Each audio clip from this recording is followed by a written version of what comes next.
Bismillahirrahmanirrahim. Sambut siap. Ketwau. Assalamualaikum warahmatullahi wabarakatuh. Bismillahirrahmanirrahim. Alhamdulillahirabbil alamin. Al-Halim Al-Karim wa subhanallah rabbil arsyil azim. Asyhadu an la ilaha illallah ilahul awwalin wal akhirin wa asyhadu anna nabiyyana Muhammadan abduhu wa rasuluhu khatamul anbiya wal mursalin sallallahu alaihi wa ala alihi wa sahbihi ajma'in.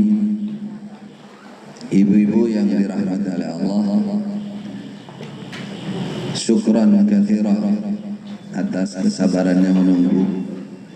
Ini ada cerita tersesat di rumah sendiri gitu ya. Oh, nyeremanya. Saya lupa karena seringnya ke Nurul Falah, beloknya di situ. Harusnya kan Gansin. Ada kadung belok di situ, muter di sana, kok nggak ketemu-temu gang. Sekali dikasih Sherlock, sama Sherlocknya juga menyesatkan kemana-mana. Oh, cukup gang sana. Karena maksudnya dari sana saya nggak hafal. Hafalnya dari sini, keluar ke jalan baru ketemu rumah sakit lagi, ketika lagi. Itulah perjalanan hidup manusia sebagai gambaran. Ada kalanya orang mendapatkan petunjuk, ada kalanya setengah-setengah, ada kalanya lupa. Itulah manusia, maka kebenaran itu hanya milik Allah. Dan ketika Allah tidak menunjukkan kita, maka kita tidak pernah ketemu dengan kebenaran. Karena itulah kebenaran petunjuk Allah itu harus selalu kita ingat untuk kita syukuri. Apa yang dimaksud? Adalah hidayah agama Islam ini. Hidayah iman, hidayah ihsan. Ini adalah petunjuk yang tidak semua oleh Allah dianugerahi, karena Allah sendiri menyatakan innaka la tahdi man ahbabta walakinallah yahdi man yasha. Muhammad, sungguh kamu tidak dapat memberikan petunjuk hati, kebenaran dalam hati, mengakui kebenaran, menerima dengan kebenaran, bahkan orang yang kamu cintai Muhammad, yang kamu hormati, kamu hargai, kamu cintai, paman kamu sendiri yang membela kamu sejak umur 8 tahun sampai umur 53 tahun. Berapa tahun itu? Itu membela ini Rasulullah. Tapi ketika Allah tidak memberikan hidayah tauhid, mendekati kematiannya, Abu Talib, paman beliau, menolak untuk menyatakan la ilaha illallah, menyatakan tauhid, menyatakan Islam. Beliau menolak. Inilah mahalnya hidayah yang hanya bisa kita balas, hanya kita bisa diakui oleh Allah sebagai hamba yang berterima kasih jika bersyukur. Alhamdulillah, alhamdulillah atas nikmat Islam, nikmat iman, nikmat ihsan. Kemudian nikmat yang lain dimudahkan untuk beribadah kepada Allah Subhanahu wa taala. Sebagai gambaran kita bisa lihat kanan kiri kita, ya. Banyak orang yang tidak beribadah. Tidak beribadah walaupun dia muslim, atau tidak lancar beribadah. Salat aja diropol-ropol. Kalau di sini nggak ada ya, insyaallah. Bersyukur kalau tidak ada. Ada sholat itu sehari sampai sore lagi sholat. Itu kalau ngeropelnya, kalau nggak pas malas. Kalau pas malas ya nunggu sisa. Besoknya diropel lagi. Utangi piro. Itu contoh tidak istiqomah, tidak dimudahkan oleh Allah. Kalau kita diberikan kemudahan ibadah oleh Allah, itu nikmat besar. Itu mengalahkan nikmat keduniaan apapun. Nah, termasuk kajian seperti ini kita bisa hadir, ya. Kanan kiri kita berapa ribu, berapa ratus ribu, bahkan juta orang, tidak semua. Apalagi hari-hari seperti ini, ya masih aktivitas orang, masih kerja, masih ini. Nah, kita dimudahkan untuk duduk di majelis ilmu. Ini contoh kenikmatan dari Allah. Kita termasuk orang-orang yang dimudahkan oleh Allah terhadap kebaikan. Maka kita buka majelis kita dengan kalimat syukur, alhamdulillahirabbil alamin. Semoga nikmat hidayah, nikmat iman, nikmat takwa, nikmat istiqamah dalam kebaikan ini selalu dianugerahkan kepada kita sampai titik mongso akhirnya nanti kita meninggalkan dunia menghadap Allah dengan segala derajat yang tinggi insyaallah. Amin ya rabbal alamin. Ibu-ibu sekalian, ini tanggal 1 Muharram, berarti tahun baru. Tahun baru dulu. Tahun baru. Biasanya kalau tahun baru apa yang kita lakukan? Apa yang kita lakukan? Pertama, mengevaluasi masa lalu. Namanya koreksi masa lalu yang perlu kita perbaiki apa? Itu meniti tahun baru. Yang pertama, bersyukur atas tambahnya umur. Tambah apa berkurang? Berkurang. Jatahnya berkurang, hitungannya tambah tapi jatahnya berkurang. Tapi yang kita syukur, alhamdulillah gak mati kemarin. Berarti kan tambah. Tambahnya umur disyukuri karena apa? Karena tambahnya umur bagi orang iman, bagi orang Islam, fa insyaallah bertambah kebaikan. Kata Rasulullah, tuba liman tala umuruhu wa hasuna amaluhu. Baik bagi orang, tuba sangat beruntung bagi orang yang umurnya bertambah panjang lalu bertambah kebaikannya. Satu. Kedua, kita perlu mengerti betul dari mana asal usul bulan Muharram dan tahun Hijriah. Tahun Hijriah. Kalau bulan Muharramnya itu sudah sejak Allah menciptakan langit bumi sudah ada. 1 tahun itu 12 bulan. Jadi Allah menciptakan masa itu sejak Allah menciptakan langit bumi ada 1 tahun.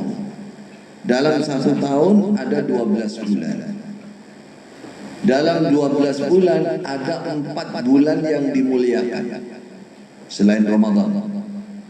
Ada 4 bulan yang bulan istimewa. Namanya Dzulqa'dah, Dzulhijjah, Muharram, Rajab. 4 bulan. Nah, di antara 4 bulan ini ada yang punya keistimewaan lebih daripada bulan yang lain, yaitu Dzulhijjah dan Muharram. Nah, sekarang kita sudah masuk di bulan Muharram, hari pertama. Nah, siapa yang menetapkan tahun Hijriah pertama kali? Ada yang tahu? Tahun Hijriah pertama kali Khalifah Umar tahun 17 Hijriah. Setelah beliau menjadi khalifah, jadi Khalifah Umar punya wakil gubernur namanya Abu Musa. Khalifah Umar kirim surat kepada Abu Musa, lalu tidak ada tanggalnya. Nggak ada tanggalnya, nggak ada bulannya, nggak ada tahunnya. Kata Abu Musa, surat ini surat penting tapi nggak ada tanggalnya, nggak ada bulannya, nggak ada tahunnya. Karena waktu itu memang belum ditetapkan tahun berapa itu belum ditetapkan. Ya. Maka Khalifah Umar lalu minta pendapat. Kira-kira yang mau kita bikin tahun pertama kejadian apa? Selama ini yang kita pakai tahun apa namanya? Masehi. Masehi itu siapa? Masih itu Nabi Isa. Tahun pertamanya kapan? Tahun kelahiran Nabi Isa. Tahun kelahiran Nabi Isa. Sekarang tahun berapa? 2025. Berarti 2025 yang lalu itu Nabi Isa lahir. Nah, itu yang menggunakan seperti orang Nasrani. Pertanyaannya, kenapa orang Islam kok nggak pakai kelahiran Nabi Muhammad atau apa? Ini baru para sahabat baru baru sadar ketika zaman Khalifah Umar, sehingga usul, ayo kita bikin tahunnya tanggalan Islam. Nah, nanti kita ikut Nasrani. Nah, dimana kalau mengikuti Nasrani berarti kita seakan mendukung tanggalannya mereka. Kita bukan tidak bangga dengan kelahiran Nabi Isa. Nabi Isa itu nabinya Allah, pilihan Allah, kita bangga, kita senang, bersyukur. Tapi yang kita tidak ingin mengikuti mereka kan kesyirikan. Mereka di hari tahun baru itu namanya hari Natal. Itu berarti apa? Memperingati hari lahirnya Nabi Isa. Apa yang mereka lakukan? Berdoa kepada Nabi Isa, beribadah kepada Nabi Isa. Beribadah kepada selain Allah hukumnya syirik. Nah, itu yang Islam nggak boleh. Bukan kita nggak senang dengan lahirnya Nabi, kita senang. Tapi karena pada saat itu orang-orang Nasrani, Kristen adalah melakukan kesyirikan, Allah diduakan dengan Nabi Isa. Nah, di situ yang kita tidak boleh sama. Kata Rasulullah, man tashabbaha biqaumin fahuwa minhum. Siapa yang serupa dengan suatu golongan, berarti dia termasuk golongan itu. Nah, diperingati alam tahun baru. Siapa yang memperingati? Nasrani.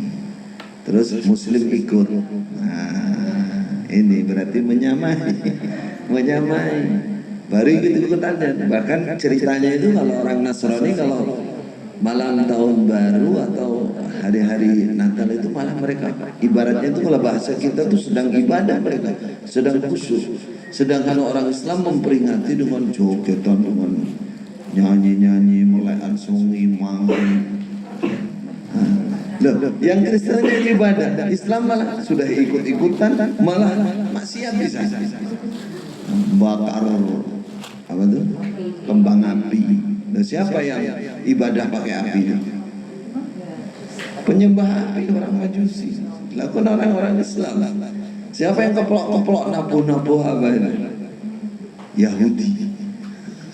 Nirukan Yahudi. Jadi kesalahan kita itu dalam masalah tahun baru ini banyak secara syar'inya, secara syariah. Ada yang perlu diperbaiki. Itu tahun baru, intinya itu tahunnya orang Kristen, gitu aja, Nasrani. Nah, kita punya tahun sendiri yang ditetapkan oleh Khalifah Umar pada tahun 17 Hijriah. Lalu dari mana? Kenapa Khalifah Umar menetapkan Hijriah? Hijriah itu tahun di mana Rasulullah pindah dari Mekah ke Madinah. Itu dibikin tahun pertama. Sekarang 1447 yang lalu, 1447 tahun yang lalu Rasulullah hijrah dari Mekah ke Madinah. Itu yang dipakai oleh Khalifah Umar. Kenapa pakai hijrah? Kata Khalifah Umar, sebab itu adalah permulaan kemenangan Islam. Permulaan kemenangan Islam itu menunjukkan Islam mulai berjaya karena hijrah ke Madinah, terus punya pasukan, terus tidak dihina lagi, tidak diremehkan lagi oleh orang-orang kafir. Tahun pertama Hijriah. Terus ini bulan Muharram. Ini kalau di tahun Masehi ini Januarinya. Jangan tahu bulan Januari Masehi itu apa? Siapa yang menetapkan? Kaisar Nasrani Romawi. Januari itu apa? Itu nama patung kepalanya dua yang mereka sembah. Kepalanya hadap sana, hadap sana. Artinya itu akhir tahun sama awal tahun. dijadikanlah itu sebagai lambang simbol bulan Januari. Lah kok kita ikuti? Jenengan kalau gajian, yang gajian pakai Masehi apa pakai Hijriah? Yo Masehi. Sopo ngasih ngongkon ini? Pemerintah nggak bisa berontak, nggak bisa demo. Oh pakai bulan Islam belum bisa. Kenapa di Indonesia pakai itu? Kenapa di Indonesia menggunakan Masehi? Ya karena Indonesia ini jajahan orang-orang Eropa sana. Ya habis itu nggak bisa keluar terus saja. Kalau mampu itu sebenarnya pakai bangga sebagai umat Islam. Bulannya bulan, kalau sekarang bulan Muharram, tahunnya tahun Hijriah harusnya. Tapi ketika kita mayoritas Muslim tapi Islamnya kurang kuat, ya beginilah nasib kita. Nggak usah diratapi, nggak usah diratapi. Pokoknya diingat-ingat saja. Usahakan kalau menggunakan bulan itu bulan-bulan Arab. Bulan Arab itu bulan Jawa. Cuma di Jawa kan bahasanya aja yang beda, tapi tanggalannya sama. Ya, Dzulqa'dah, Dzulhijjah bulan Jawa. Kalau di Madura bulan Madura. Ada memang bulan. Kita punya karena dulu tempat-tempat kita ini ya di Jawa ada kerajaan, Madura ada kerajaan, di mana-mana kerajaan itu rata-rata Islam. Sehingga mereka menggunakannya bulannya Islam. Tapi karena dijajah Londo, akhirnya negaranya yang berlaku yang umum tetap bulan-bulannya Nasrani dan Nasrani. Ya, kita nggak masuk terlalu jauh ke situ. Yang mau kita ungkap, Khalifah Umar akhirnya menetapkan bulan pertamanya, bulan Hijrah itu bulan Muharram.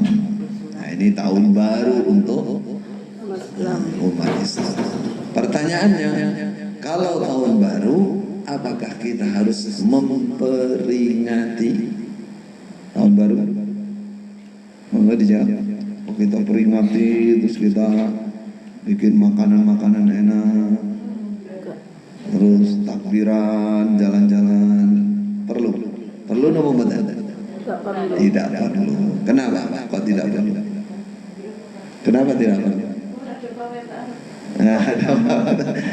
Dikatakan tidak perlu.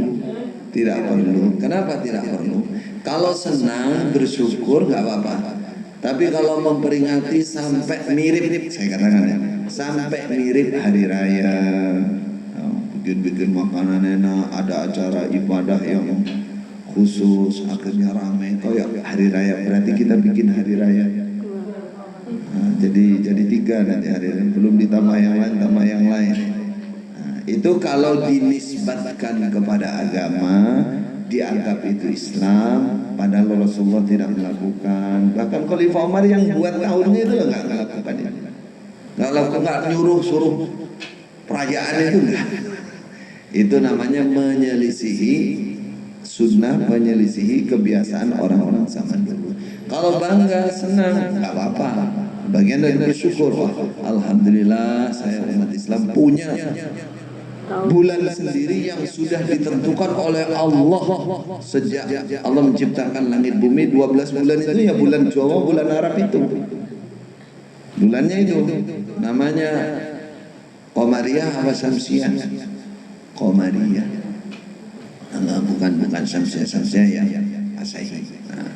Nah, itu kita bangga, kita senang. Namun kita tidak melakukan hal-hal yang sampai jauh menyelisihi Nabi, para sahabat, para ulama-ulama zaman dulu. Kita nggak melakukan. Lebih baik menjaga seperti hanya cukup bersyukur. Lalu apa bulan Muharram ini? Saya katakan tadi di antara 4 bulan, bulan Muharram ini punya keutamaan lebih daripada 4 bulan, daripada bulan-bulan yang lain.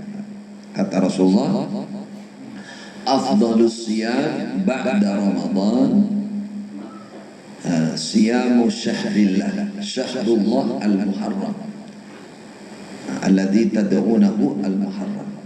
Kata Rasulullah, lebih atau paling utamanya puasa sunnah itu adalah puasa sunnah di bulan Muharram. Di bulan Muharram. Tanggal berapa? Tanggal 1 sampai tanggal 30. Satu bulan maksudnya silakan memilih apakah puasa Senin Kamis atau puasa. Itu lebih utama daripada puasa sunnah di bulan-bulan lain. Lalu ada lagi yang pas tanggal 10. Namanya puasa Asyura, 10 surah. Itu lebih utama lagi. Di antara puasa sunnah dalam satu bulan ini, yang paling utama adalah tanggal 10. Nah, sedangkan puasa sunnah di bulan ini, pokoknya bulan Muharram ini lebih utama daripada puasa sunnah di bulan-bulan yang lain. Nah, di antara 30 hari ini, yang paling utama tanggal 10. Sampai Rasulullah mengatakan, siyamu yaumi Asyura ahtasibu 'ala Allah ayyukaffira sanatan allati qablah. Puasa Asyura tanggal 10 itu saya berharap kepada Allah agar yang melakukan diampuni dosanya 1 tahun yang lalu, 1 tahun sebelumnya. Diampuni dosa setahun hanya puasa 1 hari. Apa enggak boleh? Top ini, top markotop. Hanya lapar sehari, udah setahun kita kenyang ya, jali Ramadan. Ini sehari ya diampuni dosa 1 tahun sebelumnya. Nah, itu keutamaan bulan Muharram di samping ibadah-ibadah yang lain. Berzikir kepada Allah, ya, banyak berzikir, banyak sholat sunnah, banyak berdoa, karena ini bulan yang istimewa, bulan istimewa. Itu seputar bulan Muharram. Memperbanyak sedekah boleh apa tidak? Iya, silakan. Tapi tidak harus tanggal 1, nggak harus hari ini. Ini kan hanya kebetulan aja, bukan karena memperingati, kan? Karena kebetulan. Boleh mau besok mau sedekah, besok lusa mau sedekah, silakan. Tidak ada batasan waktu. Alhamdulillah, semoga penjelasan ini bisa menambah wawasan untuk kita semua, terutama untuk keutamaan bulan Muharram. Kita kembali ke temanya apa? Berdoa kunci keberhasilan. Kunci keberhasilan. Baik. Berdoa adalah kunci keberhasilan. Apa definisi berdoa? Kita yang kita ada di benak kita, memanggil dan memohon pada Allah, hanya berdoa. Ada yang definisi yang lebih dalam daripada itu sebagai pondasi orang berdoa. Arti yang lebih dalam dari para ulama. Kata para ulama, berdoa itu ilharu ghayatit tadzallul wal iftikar ilallah wal istiqanah. Itu bahasa Arab. Menampakkan tadzallul, perasaan yang hina, perasaan diri yang hina, dan fakir ini kan ya, fakir itu kekurangan dan lemah kepada Allah, menampakkan rasa hina, fakir dan lemah kepada Allah. Apa bahasa kita? Mengadu, merasa tidak punya kemampuan apa-apa, mengadu, melapor. Nah, itu aslinya berdoa. Jadi kalau ada orang berdoa tidak punya perasaan itu belum berdoa. Misalkan langsung, ya Allah pokoknya aku jaluk ini, kamu itu dituruti loh ya. Itu bukan doa, itu maksud sebenarnya. Jangankan Allah, manusia aja nggak sopan orang minta gitu. Pokoknya marah kan yang diminta. Jadi berdoa itu ada definisi yang sangat menjadi pondasi, dan itu akan membawa mustajabnya doa. Jadi tadzallul itu merasa hina, ya Allah, hamba ini lemah, hina, nggak punya kekuatan apa-apa, itu harus ada. Lalu minta, maka aku mohon begini ya Allah. Jadi pengertian dari doa yang paling bawah, paling pondasi itu perasaan hina, perasaan fakir, perasaan lemah tanpa izin, tanpa pertolongan dari Allah. Jadi merasa begitu. Dan kalau mampu itu dinyatakan kepada Allah. Dinyatakan kepada Allah sebelum memohon. Misalkan bahasa Arabnya, Allahumma inni fakir, ya Allah saya fakir. Ada naskah hadisnya juga ada. Kalau fakir fa'aghnini, kayakan saya Allah. Allahumma inni dhaif, ya Allah aku ini lemah, faqawwini, kuatkan hambamu ini. Ya Allah inni dzalil, aku ini hina ya Allah, tak punya kehormatan apa-apa, fa'izzani, muliakan hambamu ini. Itu berdoa. Itu satu definisi berdoa. Yang kedua, bagaimana syariatnya berdoa itu. Satu, itu adalah perintah dari Allah Subhanahu wa ta'ala. Itu adalah perintah dari Allah Subhanahu wa ta'ala. Apa firman Allah? Ud'uni astajib lakum. Innal ladzina yastakbiruna an ibadati sayadkhuluna jahannama dakhirin. Mintalah kalian kepadaku, kata Allah. Berdoalah, mintalah kepada Allah. Astajib lakum, maka aku mengijabai, memberi kepada kalian. Orang-orang yang sombong, kata Allah, tidak mau minta kepada aku, saya dahuluna jahannama dakhirin, akan masuk ke neraka jahanam dengan hina. Apa yang bisa kita simpulkan di sini? Berdoa kepada Allah itu adalah perintah Allah. Berarti hukumnya apa? Perintah, wajib. Maka yang tidak berdoa, kata Allah, sombong, tak pernah berdoa sama Allah, merasa mampu sendiri, itu akan dimasukkan neraka oleh Allah. Akan dimasukkan neraka. Berarti kita tidak boleh meninggalkan berdoa. Adapun keintenannya atau keseringannya tergantung kita masing-masing. Yang penting kita jangan sampai total tidak berdoa, karena itu kewajiban. Semakin banyak berdoa semakin baik. Lalu naik kedua, terutama orang-orang yang sedang kesulitan. Yang sedang kesulitan. Kata Allah, hanya aku yang bisa menyelamatkan kalian dari kesulitan. Amman yujibul muttarra idza da'ahu wa yaksifus su'a wa yaj'alukum khulafa. Hanya aku, kata Allah, yang bisa menyelamatkan kalian dari kesulitan yang berat, yang kecil maupun yang berat.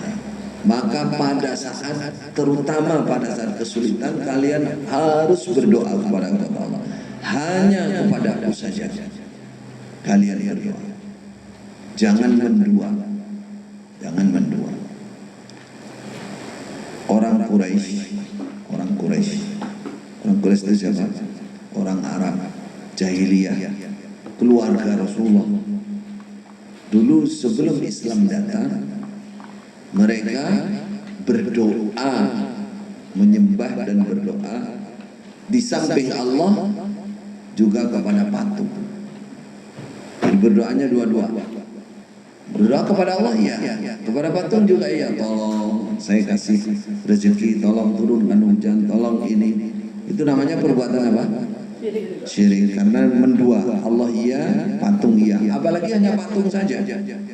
Lebih parah lagi, udah kafir, musyrik lagi.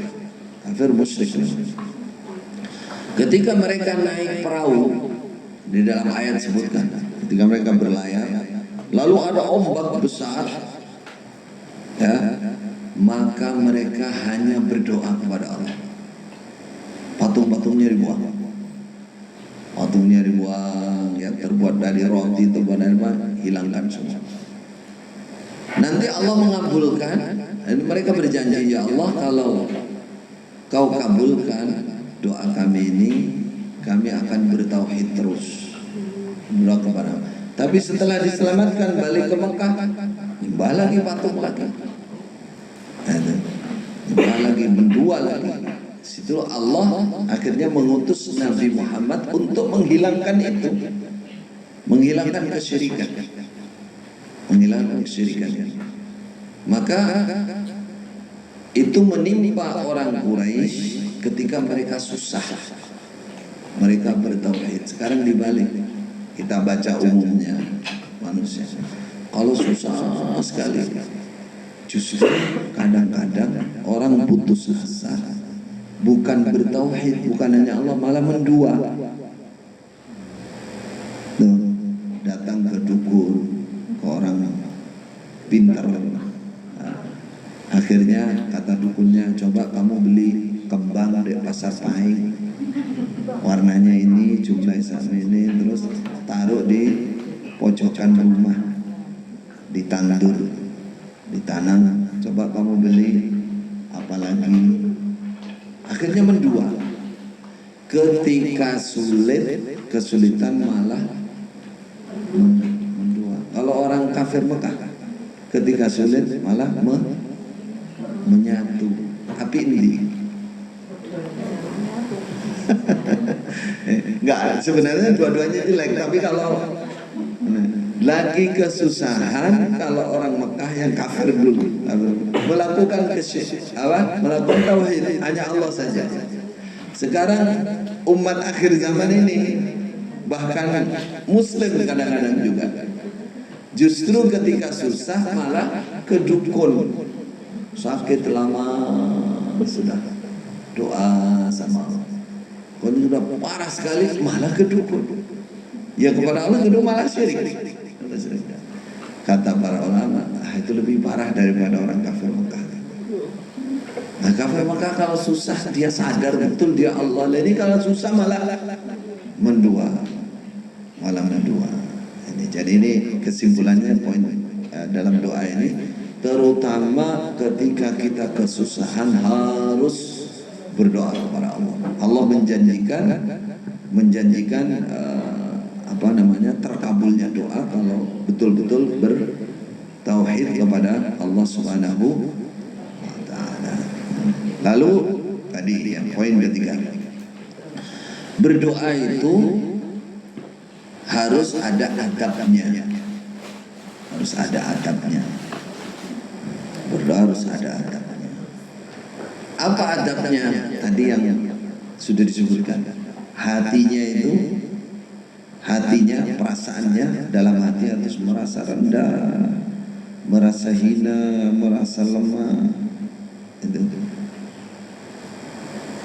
Lalu memohon kepada Allah. Yang kedua, memohon kepada Allah dengan segala keyakinan. Dengan segala keyakinan Allah pasti mendengar, Allah pasti mengasihani, Allah pasti mengabulkan. Allah pasti mengabulkan. Itu adabnya berdoa.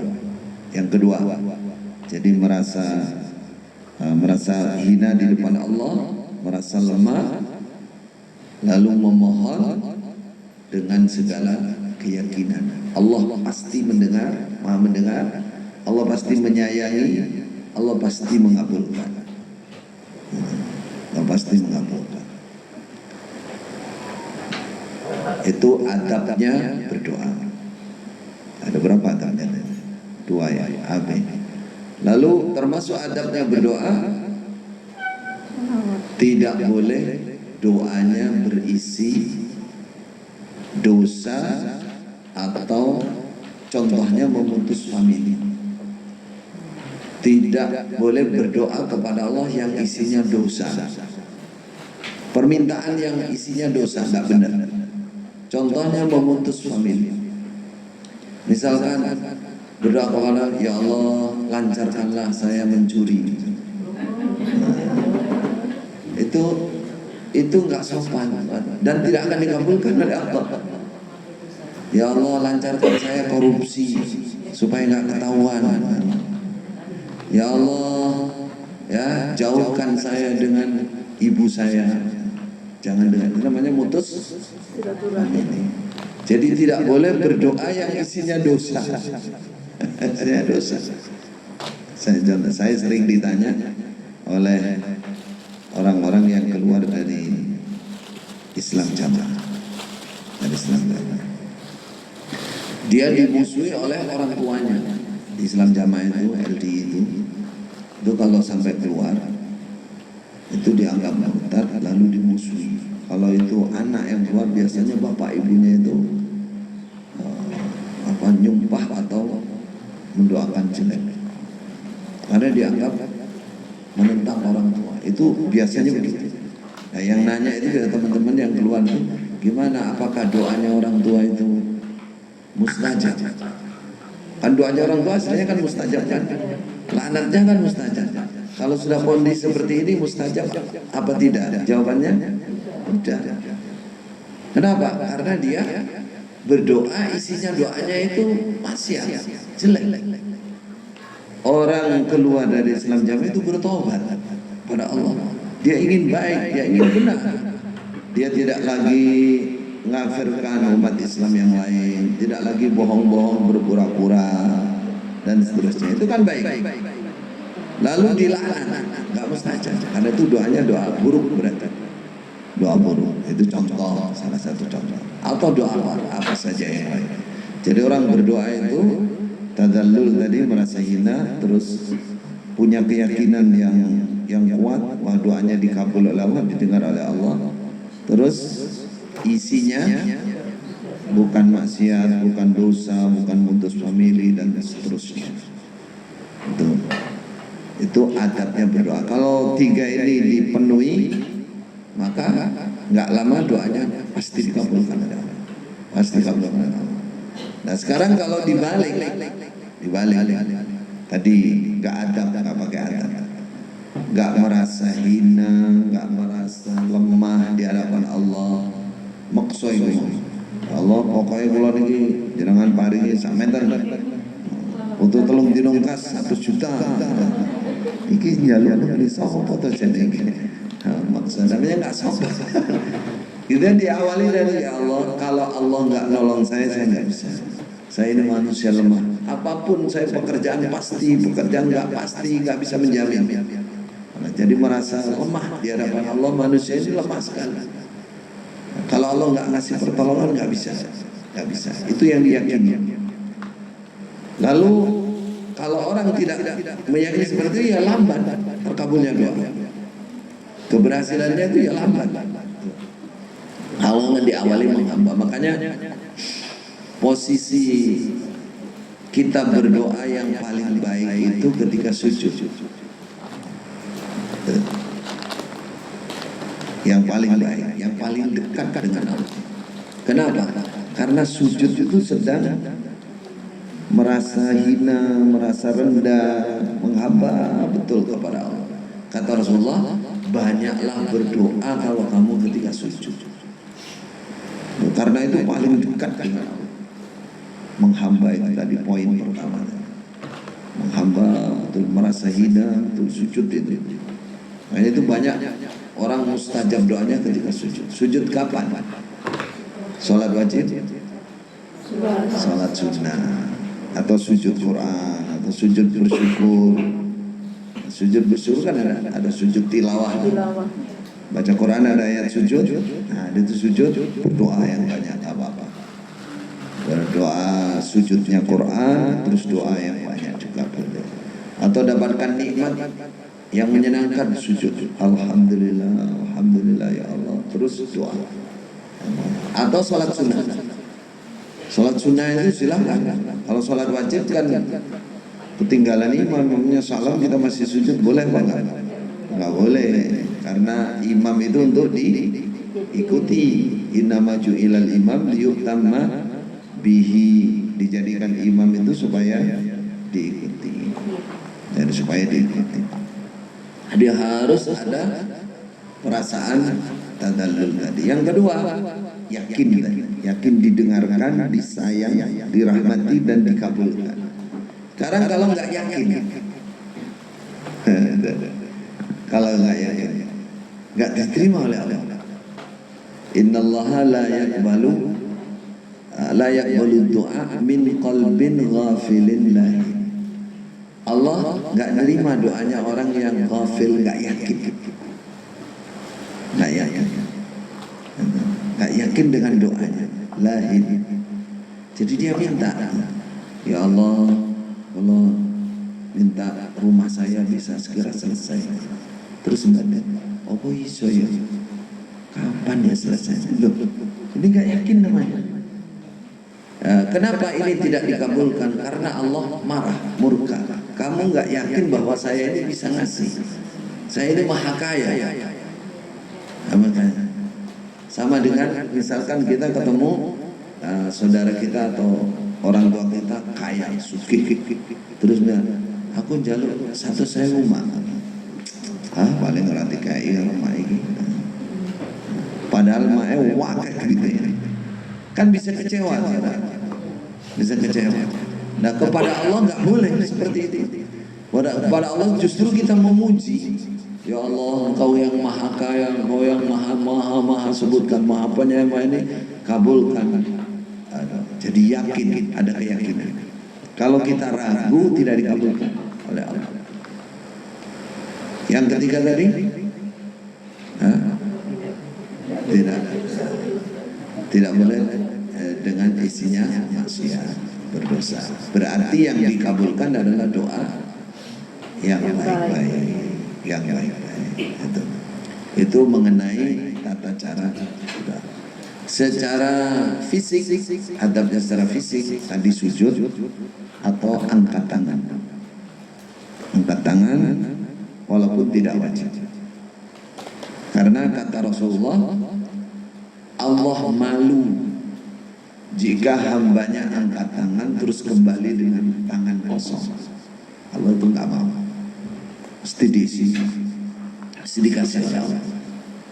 Makanya doa itu ya usahakan bisa angkat tangan mutawatir, kecuali di tempat-tempat tertentu yang Rasulullah tidak mencontohkan.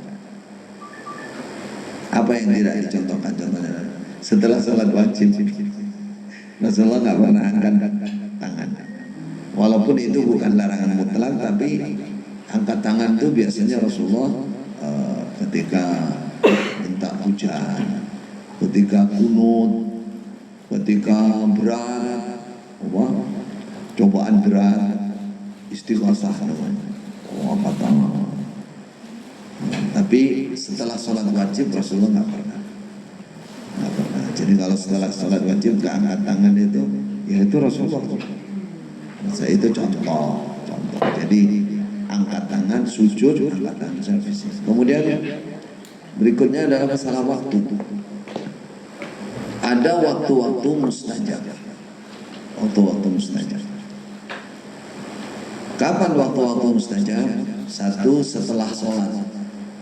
Jadi kalau jenengan ingin segera dikabulkan doanya setelah sholat wajib maupun sunnah. Sholat wajib maupun sunnah. Namanya duburi kulli sholatin.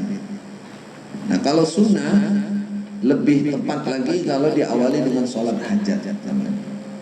Sholat hajat itu 2 rakaat. Setelah itu baru berdoa sesuai dengan keperluannya sholat hajat. Jadi waktu waktu yang mustajab setelah salat. Yang kedua, sepertiga malam. Sepertiga malam yang akhir setelah tahajud, itu doa yang mustajab. Lalu antara adzan dan qomat, jadi setelah adzan sebelum qomat, itu waktu yang mustajab. Lalu ketika sedang berpuasa, wajib maupun sunnah, terutama menjelang berbuka. Tapi dalam keadaan puasa itu mustajab.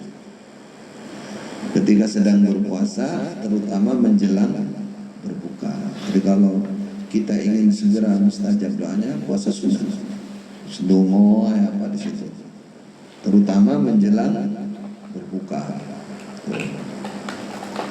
Itu terkait waktunya, waktu yang mustajab. Terus ketika musafir bepergian, ada musafir bepergian, nah, musafir dan bepergian itu banyak doa. Kita kadang-kadang musafir itu justru malah banyak tidur atau bangun-bangun full musik mobilnya. Nggak naik mobil pribadi, naik bisnya begitu. Oh, nyanyi terus tayangan yang film yang apa nih. Nah, di situ harus diimbangi berdoa. Itu waktu yang mustajab. Waktu yang mustajab. Kemudian orangnya, siapa yang lebih dikabul oleh Allah? Doanya orang tua untuk anak. Untuk anak. Doa orang tua untuk anak. Untuk anak. Doa suami untuk istri. Makanya Nabi mengatakan sebagai istri carilah keriduan suami. Itu maksudnya diantaranya adalah doa, jaluk hitungan. Kemudian doa orang soleh, orang soleh. Doa orang soleh, dianggap soleh itu orang yang lebih ahli ibadah, lebih jauh dari kemaksiatan. Nah, kita boleh minta doa pada mereka, dan itu sunnah, boleh.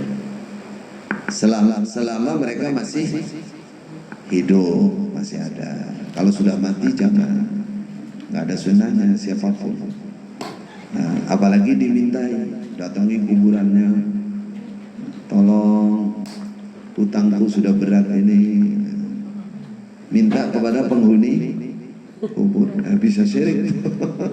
Itu kesyirikan ya. Kalau masih hidup, sahabat contohnya datang kepada Rasulullah minta didoakan. Nah, datang kepada orang tua minta ridhonya, minta didoakan. Kepada suami juga begitu. Itu contoh, itu sunnah. Dan itu lebih terkabul di samping berdoa sendiri tadi. Lalu terakhir tempat-tempat yang mustajab. Apa saja tempat yang mustajab? Satu, masjid. Masjid itu tempat mustajab. Masjid. Jadi di dunia ini khairul biqa, sebaik-baiknya tempat itu adalah masjid. Makanya dalam ayat Al-Quran banyak. Contohnya dalam surah An-Nur, surahnya Bu-Nur. Fi buyutin adinallah an turfa'a wa yuzkara fiha ismuh. Di rumah-rumah, di masjid-masjid itu Allah meridhai, mengizinkan betul untuk disebut namanya dan dimintai, dimuliakan Allah di situ. Wa yuzkara fiha ismuh. Dipuji oleh Allah. Siapa yang berdoa di masjid tentunya dia akan lebih mustajab daripada di tempat lain. Kemudian di tempat-tempat selain masjid, apa? Majelis ilmu dong. Seperti Majelis ilmu ketika atau majelis zikir. Kalau di hadis judulnya majelis zikir. majelis zikir. Majelis zikir itu ya bisa majelis ilmu, bisa sedang apa namanya baca Quran, kumpul baca Quran, majelis zikir itu tempat yang mustajab. Gunakan berdoa. Kalau tempat-tempat yang khusus ya ada seperti di Mekah. Di Mekah itu di dalam Masjidil Haram, di mana saja, di Multazam namanya. Multazam itu antara Hijr Ismail dan antara Hajar Aswad dan pintu, tengah tembok itu nempel di situ. Itu kata Ibnu Abbas, sakit apapun sembuh. Saya sering menyaksikan di situ. Orang kejinan apa dibawa ke situ sebentar sembuh. Nah, itu tempat mustajab namanya Multazam. Begitu pula di Hajar Aswad. Begitu pula di Hajar Aswad. Tapi kalau Hajar Aswad nggak bisa lama-lama. Kemudian di dalam Hijr Ismail, di dalamnya. Karena itu di dalam Ka'bah. Di dalam Ka'bah. Biasanya kalau haji umrah itu boleh masuk ke situ di waktu-waktu tertentu. Muslimat juga boleh. Itu kalau betul ya, yakin itu nggak lama itu di Multazam. Saya lumayan lama di sana. Kalau sudah mepet apa suka nempel di situ itu berapa kali itu sudah ada itu jawabannya. Tapi harus betul-betul ya itu tadi syarat yang tadi adabnya itu dipenuhi. Nangis. Biasa orang kalau di Multazam itu juga rebutan. Dan rebutan harus disiapkan dari bawah. Nangisnya dari bawah dulu sudah siap. Siap khusyuk. Tapi pas nempel itu sudah khusyuk. Bukan nggak siap. Berarti kalau udah nempel, kadung nempel, lupa semua. Ya Allah anakku. Ya Allah bapakku. Gitu tak. Saya pernah tuh lihat ya. Orang-orang nempel masa di atas. Ya Allah anakku, ya Allah bapakku, ya Allah. Saya dari bawah sing jelas nek itu. Bapaknya diapakno, anaknya diapakno. Sing ngene noleh karo guyu dia. Lali yang mesti. Arep tak njaluk, iya pokoke njaluk sing apik-apik ya apik. Ojo bapake tok bapakku anakku. Lah diapakno nanti Gusti diapakno. Kan begitu. Namanya permintaan nggak jelas itu. Ada yang muter tawaf itu. Saya kan pakai baju gini terus pakai serban tutup itu. Mungkin dikira nggak dilihat ya, dia dorong itu bawa ibunya muter. Sepanjang muter tawaf itu bahasa Indonesia. Disebut semua, termasuk disebut ya Allah, saya berangkat umroh ini uangnya masih ngutang ya Allah, tolong pulang. Waktu itu saya kutung guyu kalau gini dia lihat orang Indonesia nggak jadi, lalu dia muta. Tapi itu namanya tempat-tempat yang mustajab ya, manfaatkan saja. Cuman kalau yang memalukan ya coba banter-banter, kerungu tonggo nih, kerungu tonggo ya. Terus di Safa Marwah, di atas gunung Safa Marwah. Contoh kalau nanti Allah paring bisa umrah ke sana, doa di atasnya gunung Safa, di atas Marwah ketika sa'i di Safa Marwah. Kalau haji ketika di Arafah, di Musdalifah dan di Mina. Itu tempat-tempat yang mustajab. Nah, itu diantaranya. Terus pertanyaannya gini, bagaimana kalau di kuburan?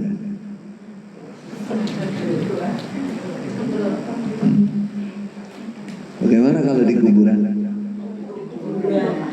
Di kuburan, kubur, bukan di dalam kubur, di makam, di area kuburan.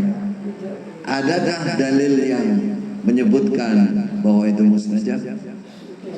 Tidak ada. Satupun di ayat Quran nggak ada, di hadis juga nggak ada. Tidak ada. Bahkan berpotensi ini berpotensi kesyirikan. Berpotensi, nanti jangan menghukumi syirik semua, soalnya ada di situ yang nggak syirik ada. Cuman potensinya itu bahaya kepada kesyirikan. Paling tidak Nabi tidak pernah mencontohkan, sahabat tidak pernah mencontohkan. Artinya memotivasi untuk berdoa kepada Allah di dekat kuburan nggak ada. Kalau dilihat asal usulnya, timbulnya kesyirikan yang pertama itu penyebabnya itu. Jadi mengagungkan kuburan. Tuh. Penyebab kesyirikan munculnya kesyirikan pertama itu zaman Nabi Nuh. Sebelumnya Nabi Nuh diutus. Ada tokoh-tokoh namanya Waddan, Suwa'an, Yaghuth, Ya'uq, Nasra dalam surat Nuh dalam Al-Quran ada 5 tokoh. Waddan, Suwa'an, Yaghuth, Ya'uq, Nasra. Ini orang-orang soleh. Muridnya banyak, kaumnya banyak. Setelah orang-orang ini meninggal dunia, muridnya ini teringat masa lalu. Terus iblis datang, supaya kamu tetap bersemangat ibadah, ya bikin aja lah patungnya atau lukisannya, supaya kamu lihat, kamu ingat nanti. Kalau kamu ingat motivasi dia, dengan nanti kamu semangat beribadah. Akhirnya apa? Kuburannya dibuatkan, tempat-tempat ibadahnya dia dibuatkan itu. Itu mereka masih pertama jadi motivasi itu. Jadi motivasi mereka teringat. Nanti generasi kedua mulai sama. Generasi pertama sudah hilang semua. Generasi kedua iblis mulai masuk. Dulu bapakmu nempel-nempel di sini. Cari berkah di sini. Bahasa Arabnya tabarruk. Lulus. Ben untuk berkah, ben untuk dapat kebaikan. Kamu dapat rezeki, kamu nanti sakitmu hilang. Dulu bapakmu begitu. Ini bukan gambar sembarangan ini. Ini bukan patung sembarangan, ini orang soleh. Ini kelihatannya batu biasa, tapi ini orang soleh. Ini mewakili orang soleh, orang wali. Lama-lama iblis masukkan tawassul. Bahasa Arabnya tawassul. Tawassul itu berdoa kepada Allah asalnya. Ya Allah, saya berdoa atas nama patung ini. Saya mendekat ke patung. Patung ini mewakili orang soleh. Ya, tambahnya sedekah. Ya Allah, atas nama orang soleh kabulkan doa saya. Itu namanya tawassul. Wasilah, ambil wasilah. Tolong atas kemuliaan orang soleh, saya mendekat kepada orang soleh ini. Tolong kabulkan doa saya, tawassul. Ini belum syirik. Masih tawassulan biasa. Lama-lama iblisnya masuk generasi keberapa? Dulu bapak mbahmu dulu jaluk minta ke sini. Nah, ini syirik dah. Ya, patung sembuhkan dia, sembuhkan saya, tolong. Kalau ditanya, kenapa kamu minta sama ini? Jawabannya, aku kalau langsung kepada Allah nggak bisa karena banyak maksiat. Nah, terus dianalogikan dengan raja. Coba kalau kamu ketemu raja, presiden, bisa nggak langsung? Nah, kan harus lewat ajudan, lewat penjaga pintunya, nggak bisa. Itu aja raja dunia. Bagaimana dengan Allah? Kamu orang apa? Kamu manusia apa? Harus lewat orang soleh. Harus para wali. Akhirnya dia minta kepada orang soleh langsung, tolong turunkan hujan. Itu terserah Anda istilahnya. Apa Anda minta Allah? Sampai akhirnya menduakan. Berdoanya, sujud, rukuknya, menyembelih korbannya. Orang Quraisy begitu, menyembelih hewan di dekat patung. Karena ingin dekat sama orang soleh ini. Kalau dekat sama orang soleh pasti kabul doanya. Ada kalanya orang soleh itu bergerak sendiri. Ada yang sampai keyakinannya begitu. Ini orang soleh itu punya tugas nurunkan hujan, tugas nurunkan rezeki. Dia bilang, atau dia ngomong sama Allah, ya Allah itu kabulkan. Allah disuruh. Jadi menyamai Allah. Itu menyamai Allah. Nah, ini syirkun akbar, syirik yang besar. Jadi kalau diurut-urut bahaya. Orang datang ke kuburan terus Minta. berdoa bahkan kepada Allah itu juga sudah mulai bahaya, karena dia akan mengatakan nanti kalau dikabul oleh Allah, karena saya dekat kuburan, karena saya dekat maisannya wali siapa, terus akhirnya dilus-lus, besok terus bawa bernadar di situ. Para nadar itu juga untuk Allah, bisa nadar syirik. Ya, wahai wali, kalau saya berhasil dapatkan rezeki, saya akan kembali ke sini ngasih ini. Itu nadar syirik itu. Karena nadar itu hanya untuk Allah. Wahai Allah, kalau saya berhasil, saya akan sedekah begini misalnya untuk Allah. Kalau diperuntukkan untuk penghuni kubur, syirik. Syirkun akbar. Nah, ini yang masih banyak menimpa umat Islam, saudara-saudara kita di Indonesia ini khususnya. Maka pertanyaannya adalah, kalau ke kuburan terus bagaimana? Ya, ke kuburan ikuti sunnah Nabi, mudah saja. Apa sunnah Nabi? Masuk kuburan, salam dulu. Assalamualaikum, tangi-tangi, nggak ada tangi-tanginya, nggak ada. Assalamualaikum, doa itu sudah cukup. Atau dilanjutkan, Assalamualaikum wahai ahli kubur, wahai rumah-rumahnya orang-orang iman, kami yang masih hidup ini insya Allah kapan-kapan nyusul. Tapi kalau di Indonesia kan itu banyak yang nggak berani. Aku sok nyusul sampean. Tapi ini di Arab ke wani. Allah. Ini di Arab ke.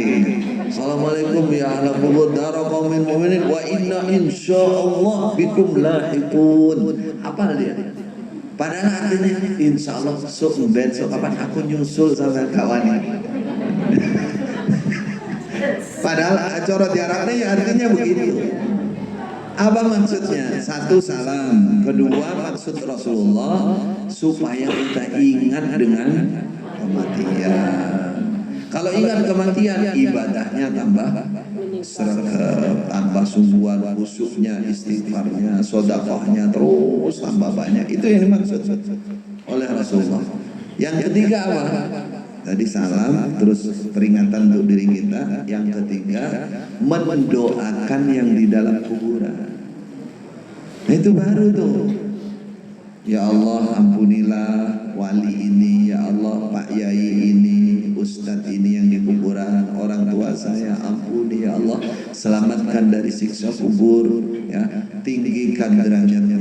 Kalau Rasulullah selawat, kita lewati kuburan, ya Allah salli ala Muhammad, ya Allah sayangi, rahmati Nabi kami Nabi Muhammad. Bukan ya Rasulullah sayangi saya, loh Rasulullah di dalam kuburan. Yang minta disayang itu Allah, supaya menyayangi Rasulullah, nanti Allah menyayangi kita 10 kali lipatnya. Man shalla alayya marratan wahidah sallallahu alaihi biha asyra. Siapa yang mendoakan salat untuk Rasulullah, oleh Allah dikasih 10 kali lipat, 10 rahmat oleh Allah. Itu contoh. Jadi di kuburan hanya itu 3. Salam, jadikan peringatan untuk kematian, lalu berdoa untuk penghuni kubur. Tuh, itu sunnahnya.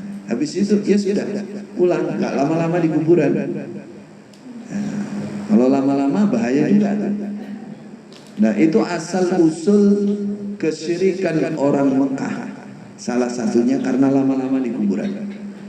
Namanya bahasa Arabnya i'tikaf. I'tikaf di kuburan. Lama-lama maksudnya berlama-lama. Jadi ada berhala patung namanya Al-Lat, berhala Lata. Itu asalnya kuburan, terus ada batu persegi 4. Lata ini orang soleh asalnya. Dia orang dermawan, soleh dermawan, tukang bikin masakan, ngebosi masakan untuk sedekahkan orang-orang haji. Ketika orang haji kembali ke situ, dia sudah meninggal, mereka terkesan orang soleh, orang baik. Mana sekarang Pak Lata? Pak Lat itu tukang bikin masakan. Oh sudah mati, akhirnya mereka ziarah ke kuburannya. Ziarah biasa. Lama-lama mereka tinggal di situ. Lama duduk, i'tikaf. Lama-lama tawaf. Lama-lama tawaf. Lama-lama sujud rukuk, berdoa. Jadi tawafnya tidak cukup di Masjidil Haram, juga tawaf di kuburan. Pertanyaan saya, kalau teman semua buka YouTube, ada nggak kuburan-kuburan yang digitukan orang keliling tawaf terus nempel-nempel kayak nempel Ka'bah? Ada. Jadi buka. Nah itu kesyirikan berhala zaman Nabi yang ditumpas oleh Rasulullah. Nah, kalau tidak ngerti ini, nggak ngerti masalah sunnah Nabi, nggak ngerti doa itu harus untuk Allah saja, kita perasaannya baik itu. Soalnya kuburannya kuburan wali. Ya, orang-orang tua saya di Madura sana banyak kuburan yang didatangi dari luar daerah. Ya. Kalau yang dari dalam daerah malah nggak ada. Karena ada ada promosi siapa yang datang nanti dapat yang datang 10 kali dapat seperti umroh sekali, yang datang berapa kali berdoa dimulai dari ini nanti mustajab.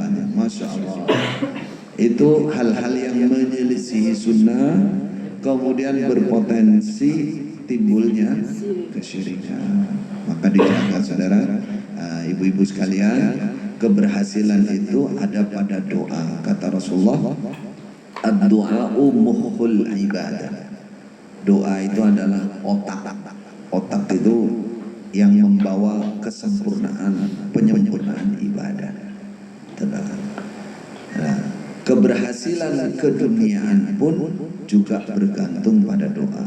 Maksudnya keberhasilan yang barokah, keberhasilan yang penuh dengan rahmat Allah karena berdoa.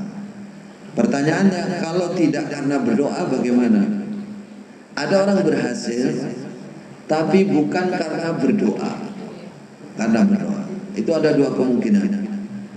Ada rahmat Allah, kasih sayang Allah karena kebaikan ini, kebaikan orang ini, karena kebaikannya, karena keimanannya, keislamannya, ketakwaannya. Dia nggak berdoa, nggak minta, tapi Allah diberi keberhasilan, berkah. Terus yang kedua, kemungkinan kedua ada namanya istidraj. Ya, betul. Orang kalau sudah tidak berdoa, hidupnya dalam kemaksiatan, kok dunianya diumbar terus Allah, dilepas. Itu istidraj.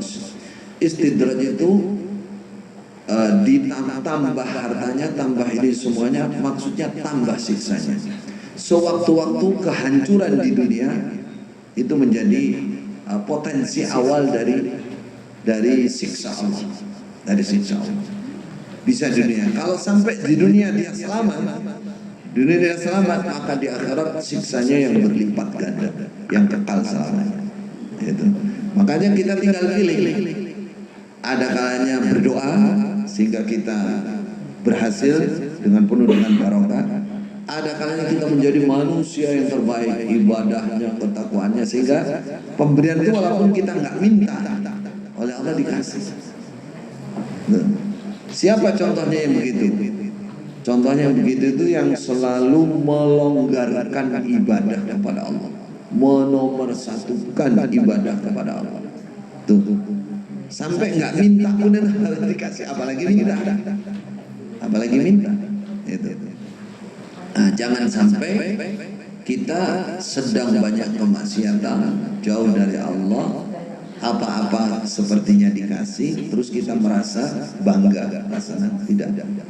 Itu istidrat, itu justru menambah bahaya besar. Sewaktu-waktu Allah menghancurkan, ya, sewaktu-waktu Allah mencabut nyawanya, atau paling tidak mencabut berkahnya, apa yang menjadi miliknya, dan besok di akhirat bisa berlipat ganda siksanya. Waliyadzubillah. Kalau berdoa ini sudah ngikuti adabnya tadi, tidak lama. Kalau nggak percaya, buktikan, dilatih dulu yang khusyuk, hamba kepada Allah seperti yang ditulis tadi, seperti yang saya jelaskan tadi. Itu yang saya ungkap itu ayat Quran, hadis Nabi, kebiasaan orang-orang soleh seputar itu. Kalau mau tahu, saya pribadi juga praktekkan itu. Kalau sudah, tapi itu pun juga harus belajar. Kalau sudah pas sempurna semua dengan adab-adabnya itu nggak lama pasti. Kabul adalah sesuatu yang tidak mungkin itu menjadi mungkin. Nggak masuk akal. Saya di Mekah itu tinggal 10 tahun bersama anak istri. Istri saya itu berangkat itu visanya umroh. Visa umroh. Umroh itu umurnya 1 bulan. Kalau sudah mati visanya, berarti harusnya pulang. Kalau nggak pulang, deportasi, ditangkap, penjara, deportasi. Nah, saya 10 tahun di sana sampai berhasil punya KTP sana, paspornya resmi. Kalau boleh saya katakan itu doa. Sehingga hal yang tidak mungkin itu jadi mungkin. Contohnya saya ke sana bawa anak 3. Nggak mungkin anak itu punya KTP sana kalau nggak lahir di sana. Nah itu contoh.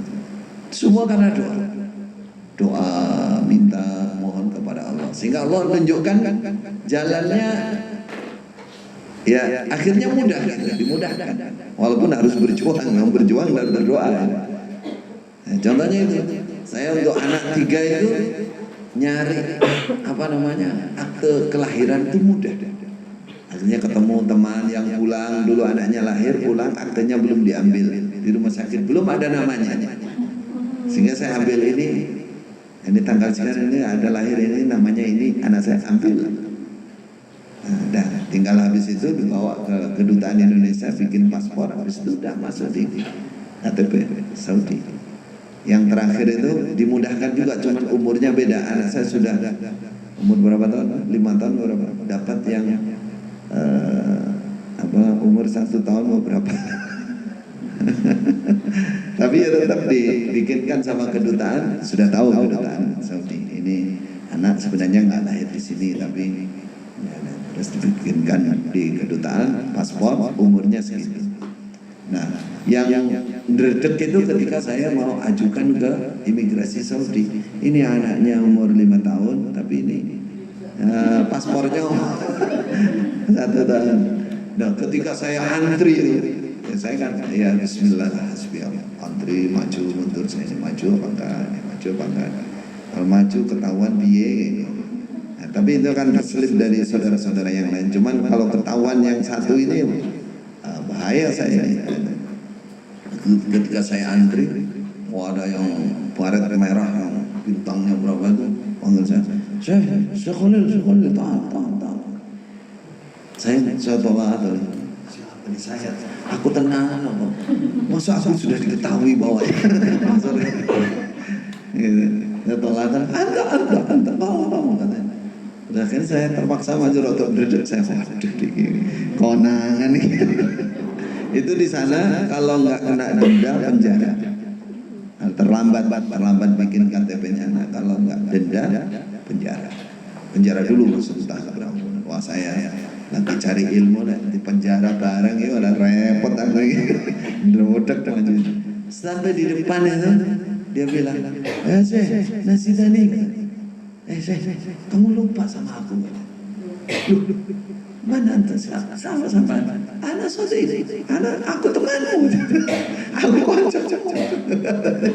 Loh, mana Abdurrahman?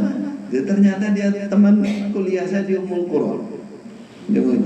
Jadi sering kalau ujian itu dia nggak ngerti, dia nanya ke saya, padahal itu orang Saudi. Sebenarnya saya ujian nomor berapa apa bahasanya ngajar dia. Tuh ujian, mungkin dia teringat ya. Aku temanmu.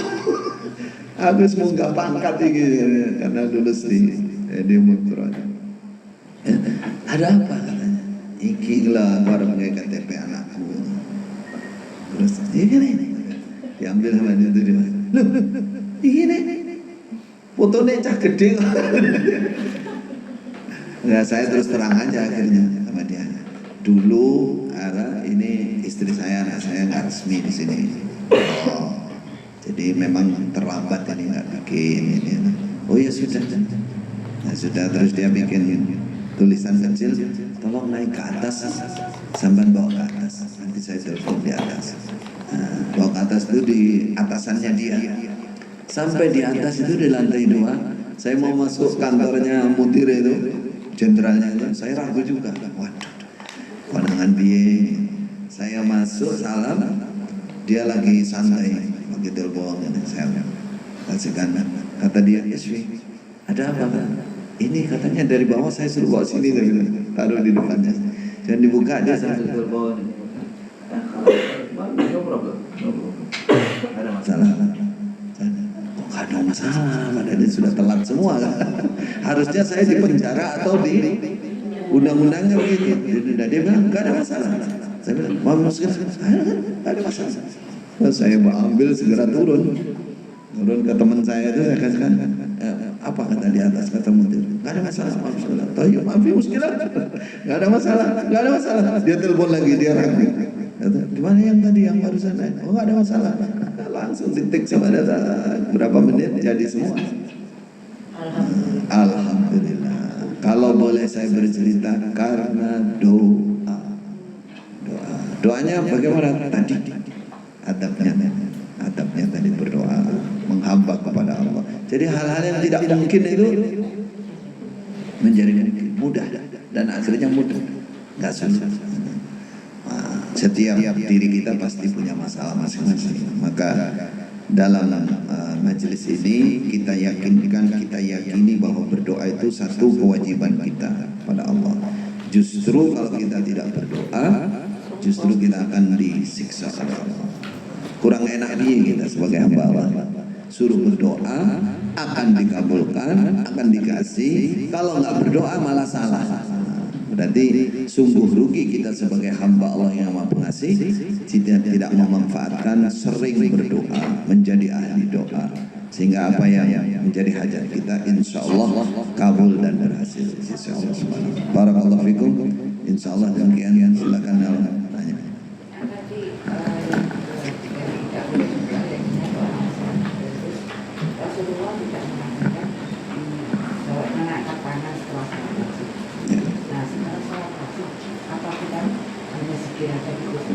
Zikir dan berdoa tidak angkat tangan. Kalau mau berdoa tidak angkat. Cuman sunnahnya gini, setelah sholat wajib itu zikir, lalu berdoa yang dicontohkan oleh Rasulullah itu nggak panjang-panjang doanya. Setelah sholat wajib.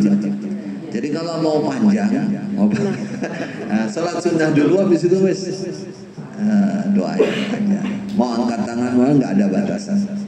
Tapi kalau setelah sholat wajib, seumur hidup beliau, Nabi nggak pernah ngangkat tangan. Itu pilihan pertama. Adapun yang membolehkan tapi nggak ada sunnahnya dari Nabi. Maka pilihannya begitu. Nah, kalau berdoa bagaimana? Doa tidak angkat tangan itu boleh. Allah melihat tidak wajib angkat tangan, cuman angkat tangan itu bagian dari adab. Adab yang lebih memustajabkan doa, tapi di waktu-waktu tertentu. Nah, sunnah dulu atau antara adzan dan qomat angkat tangan. Tuh. Kadang-kadang kita adzan dan qomat malah rame ngobrol, padahal itu saat yang atau ke masjidnya pilih qomatnya. Qomat baru datang. Mustajabnya itu di masjid. Enggak mungkin mau ke masjid lagi. Iya, betul. Ditutup jam 10, ditutup. Barakallahu fikum. Ditutup dengan doa Ustaz. Sudah jam 10. Bismillahirrahmanirrahim. Alhamdulillahirabbil alamin. Allahumma shalli ala Muhammad wa ala ali Muhammad. Allahumma a'inna ala dzikrika wa syukrika wa husni ibadatik. Allahumma la mani'a lima a'taita wa la mu'ti lima mana'ta wa la yanfa'u dzal jaddi minkal jaddu ya arhamar rahimin. Allahumma arzuqna rizqan hasanan wasi'an halalan thayyiban mubarakan wa anta khairur raziqin. Allahumma kfina bihalalika an haramika wa aghnina bifadlika amman siwa. Allahumma inna nas'aluka al-huda wat-tuqa wal-afafa wal-ghina. Allahumma arzuqna al-'auda ila Makkah wal Madinah wal Arafah warzuqna al-hajj al-mabrur. Allahumma ballighna Makkah wal Madinah wal Arafah warzuqna al-hajj al-mabrur ya arhamar rahimin. Rabbana zalamna anfusana wa illam taghfir lana wa tarhamna lanakunanna minal khasirin. Allahumma inna nas'aluka al-jannah wa ma qarraba ilaiha min qawlin aw amal wa na'udzubika minan nar wa ma qarraba ilaiha min qawlin wa amal. Rabbana atina fid dunya hasanah السلام وقنا عذاب النار سبحان ربك رب العزة عما يصفون وسلام على المرسلين والحمد لله آمين. بارك الله فيكم والسلام عليكم